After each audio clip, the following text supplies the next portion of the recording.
selama masa Dan pemirsa belajar dari rumah ini ternyata memang bervariasi dan ini. Assalamualaikum warahmatullahi wabarakatuh. Alhamdulillahirabbil alamin. Wassalatu wassalamu ala asyrafil anbiya'i wal mursalin sayyidina wa maulana Muhammadin wa ala alihi wa sahbihi ajma'in, amma ba'd. Sobat Mansamura TV dimanapun berada, senang sekali saya bisa menyapa semuanya melalui video bimbingan konseling ini. Pada masa pandemi ini, hampir selama 4 bulan kita telah melewati masa belajar dari rumah, di mana masa belajar dari rumah mengandalkan pembelajaran jarak jauh atau dikenal dengan PJJ. Segala hal yang terjadi di tengah pembelajaran jarak jauh itu, baik yang melaksanakan metode daring atau pula ada yang kesulitan dalam hal sinyal, dalam hal gadget dan lain sebagainya, tentu itu adalah merupakan warna atau bagian dari pembelajaran tersebut. Nah, namun di tengah kendala yang terjadi itu, tentu kita bisa mengambil beberapa hikmah. Oleh karena itu, tema video kali ini adalah tentang hikmah belajar di masa pandemi COVID-19.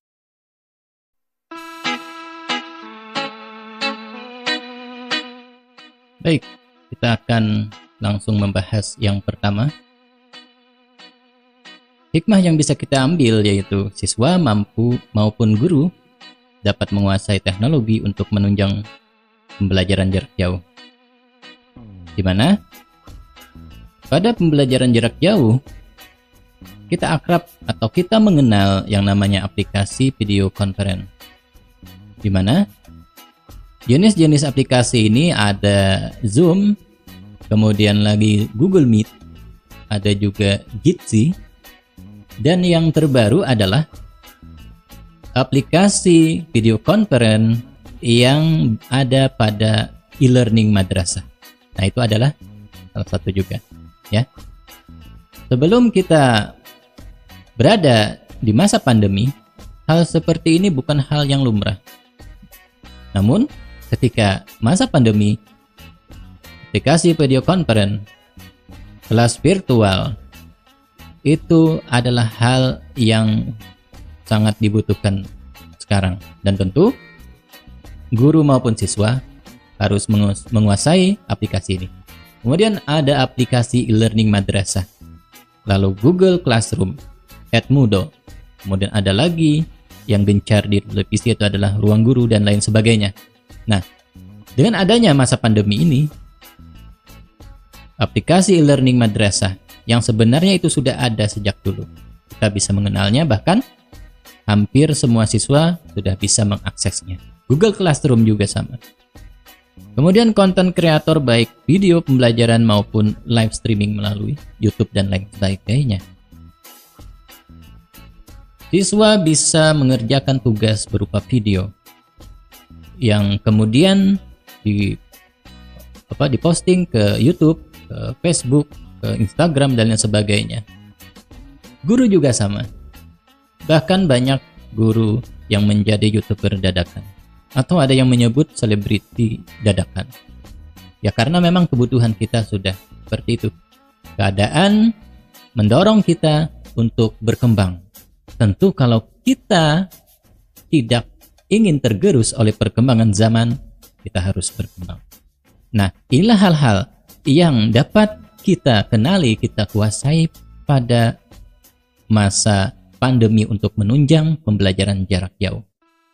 Kemudian selanjutnya adalah terciptanya pemikiran mengenai metode dan model pembelajaran lebih bervariasi yang belum pernah ditemui oleh siswa, dan pembelajaran tersebut dilakukan oleh guru atau pendidik. Apa itu? Yang pertama ada kelas virtual. Kalian sudah diberikan materi melalui Google Meet, Zoom, dan sejenisnya. Itu adalah namanya kelas virtual. Kelas virtual juga bisa dilakukan pada aplikasi seperti e-learning, classroom, dan lain sebagainya. Kemudian, kedua, Variasi dari pembelajaran itu adalah bahan ajar berupa video pembelajaran baik live streaming mau melalui YouTube dan lain sebagainya. Contoh nyata adalah video yang saya buat sekarang. Ini adalah salah satu variasi dari bahan ajar. Kalau dulu kalian hanya dikasih buku, mencatat di papan tulis, kemudian apa yang tertulis di papan tulis itu yang kalian tuangkan di dalam buku tulis, sekarang lebih bervariasi, ya. Apakah kalian pernah membayangkan sebelumnya? Kalau saya pribadi belum sampai ke situ. Kemudian menimbulkan kreativitas di kalangan siswa dalam mengembangkan pengetahuan yang telah mereka miliki. Kembali lagi ke variasi tugas tadi. Tugas kalian kerjakan dalam bentuk video ataupun gambar yang diposting melalui media sosial, termasuk Instagram. Ada beberapa guru yang menugaskan kalian untuk memposting tugas itu di Instagram. Kemudian ada juga yang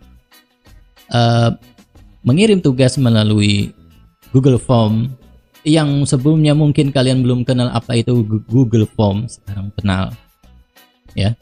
Nah, ini adalah hikmah yang luar biasa yang bisa kita ambil di sini.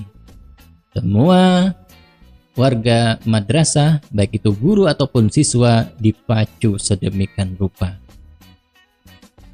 Kemudian, pembelajaran yang dilakukan di rumah dapat membuat orang tua lebih mudah untuk memonitoring. Memonitoring itu berarti mengawasi terhadap perkembangan belajar kalian secara langsung. Nah, karena kalian itu belajar di rumah, orang tua ada di rumah, tentunya kalian akan langsung dipantau orang tua kalian di rumah, ya.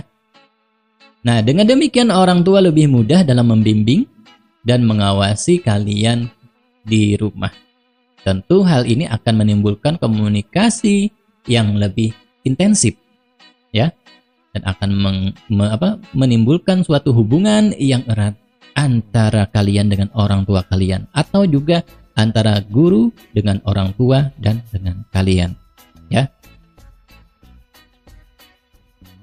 Itulah hikmah yang bisa kita ambil. Masih banyak hikmah lain yang mungkin dapat kita pelajari, dapat kita ambil pelajaran di situ, sehingga kita benar-benar menjadi insan yang berkembang.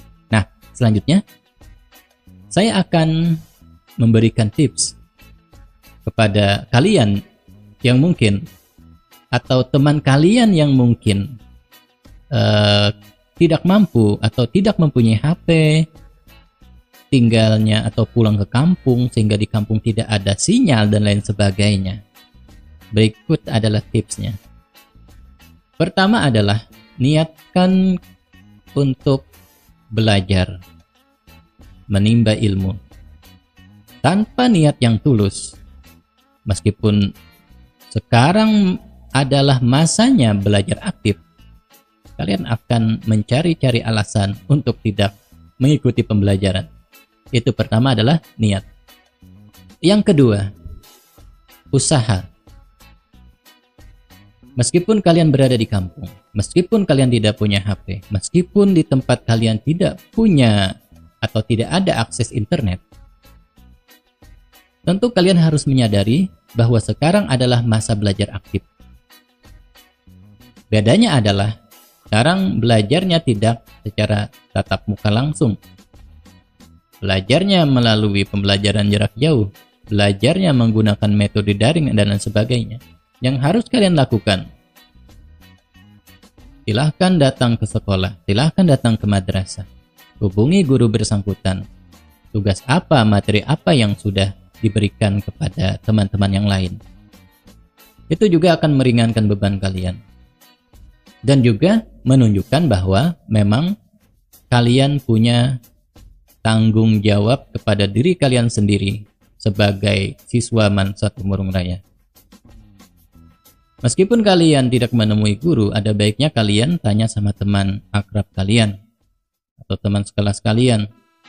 Tidak mungkin teman tidak tahu tugas apa yang diberikan oleh guru pada hari tertentu. Tugas kalian adalah beradaptasi dengan kebiasaan baru, bukan pasrah dengan keadaan. kalian punya kesulitan, solusinya ada pada diri kalian. Karena yang dapat menyelesaikan masalah kalian sebenarnya adalah diri kalian. Demikian materi yang saya sampaikan. Mudah-mudahan bermanfaat buat kita semua. Wallahul muwaffiq ila aqwamit thoriq. Wassalamualaikum warahmatullahi wabarakatuh.